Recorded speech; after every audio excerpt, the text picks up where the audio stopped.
At 4:16 a.m., deep in Moscow, the GRU headquarters lay quiet beneath the early morning haze. Suddenly, the silence shattered as waves of Ukrainian drones, fixed-wing scouts, and quadcopters loaded with bomblets descended from every direction. On the streets, cyclists carrying explosives weaved through alleys, while T-72 tanks rumbled forward, shielded by MiG-29s and Iris-T interceptors. Electronic warfare trucks scrambled Russian radar, and anti-drone rifles crackled relentlessly across the spectrum. This was not just a raid.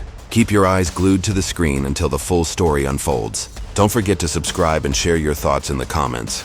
The first strike hit less than a minute later, sending chaos through the GRU's outer defenses. Drone swarms dove low, their blades slicing through the mist while jamming Russian radar and dropping bomblets on guard towers. Explosions tore through concrete, ripping open gaps in the fencing. Behind them, robotic mine layers stacked small crawlers no bigger than a golf cart, planting shaped charges that tore wide openings for armored vehicles to push through. From the northern side, Ukrainian infantry on motorbikes surged forward in tight formations, weaving at nearly 45 mph between burning debris and collapsing walls. Each carried light mortars and RPGs strapped to their backs, launching fire at bunkers as they raced past. Their speed turned the compound streets into a high-octane ambush zone too fast for Russian gunners to track. Inside the compound, Russian guards scrambled to deploy Pensier S-1 air defense systems, but drones circled unrelenting at treetop level, striking launchers as crews tried to arm them. Every tower and guard post became a target beneath the buzzing swarm. Within the first 10 minutes, smoke columns soared hundreds of feet high. The GRU's fortress-like perimeter, once thought untouchable, was breached on three sides, and the assault had just begun. The gaps carved by drones and robotic charges became channels for heavier Ukrainian assets. T-72 tanks rolled through, their 125mm cannons blasting the GRU's outer concrete barriers to rubble. Each strike shook windows across the block. Above, drone swarms hovered in precise grids, scanning rooftops and alleys for hidden positions. Operators guided tank crews around kill zones, mapping every blind spot in real time. Into these gaps surged one of the assault's most unusual yet deadly elements: bicycle bombs.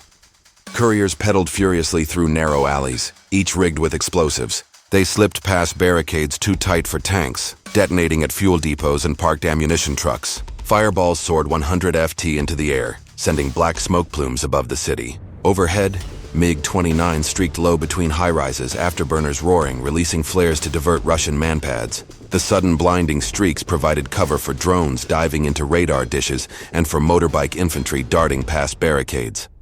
Within minutes, the compound's perimeter dissolved into chaos. Streets became canyons of smoke, shattered glass, and burning steel as tanks maneuvered like predators through the debris. Russian defenders tried to regroup behind secondary barricades, but every position was struck before stabilization by drone fire, mortars, or tank shells. By the end of this phase, the GRU's outer defenses were no longer walls, but jagged ruins with flames cutting across every corner.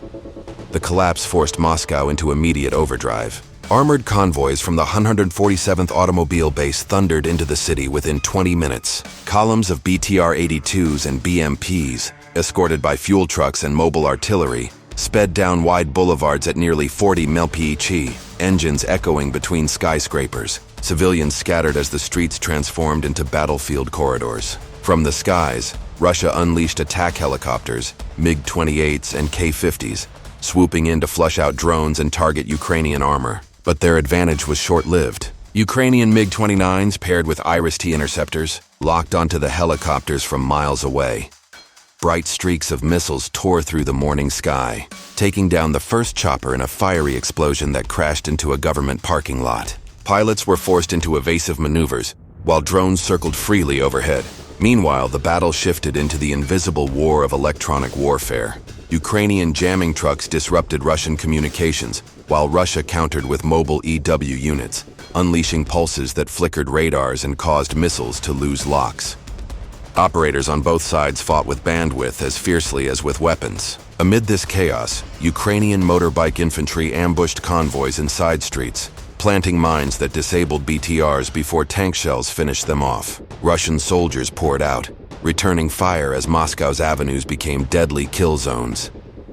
By this point, reinforcements reached the GRU's shattered perimeter, but their strength was already drained. The battlefield had spread from the compound to the heart of Moscow. As BTRs and BMPs funneled toward the GRU compound, Ukrainian sappers and robotic squads triggered traps. Small tracked robots no bigger than lawnmowers planted TM-62 anti-tank mines ahead of convoys. Within minutes, the first BMP hit a mine, its hull erupting in fire. Vehicles behind it became sitting targets. Infantry squads on foot moved building to building, rifles raised, clearing rooms while anti-drone rifles dropped quadcopters from the sky. Scout drones hovered at 150 FT, transmitting real-time thermal images. The GRU's once formidable outer ring had become a labyrinth of gunfire, smoke, and rubble. Tank shells pounded entry points, sending concrete chunks onto the streets. Motorbike troops dismounted to join infantry, darting into side halls with grenades and carbines. Close quarters combat intensified, stairwells filled with dust as fighters battled for every floor.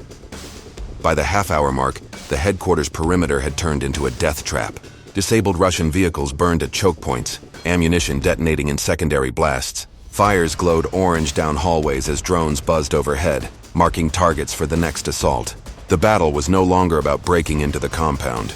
It was about surviving inside its hellish interior, where every yard cost blood. Yet, Ukrainian forces pressed on, determined to seize the heart of Russia's intelligence fortress. Drones led the way, slipping through shattered skylights and blown windows, dropping small charges into stairwells and command rooms. T-72 tanks punched new breaches in perimeter walls, their 125mm cannons opening paths for infantry and sappers. Robotic squads followed, planting explosives against reinforced doors and server rooms. Every movement guided by scouts at 200 FT transmitting heat maps, showing clustered defenders. Russian Spetsnaz counterattacked from tunnels and fortified chambers, ambushing stairwell choke points and throwing grenades into hallways. But their edge faltered when Ukrainian jammers cut across the spectrum. Radios went silent, and encrypted networks flickered offline. Raw, close-quarters combat erupted. Hallways echoed with gunfire, steel fragments, drones buzzing feet above, and shaped charges ripping through blast doors. Fighters grappled in smoke-filled rooms, visibility shrinking to a few feet, forcing combat into bayonets, pistols, and hand-to-hand struggles. By peak fighting, the GRU's heart was unrecognizable, a maze of fire and rubble. Every corner contested, every stairwell a killing ground.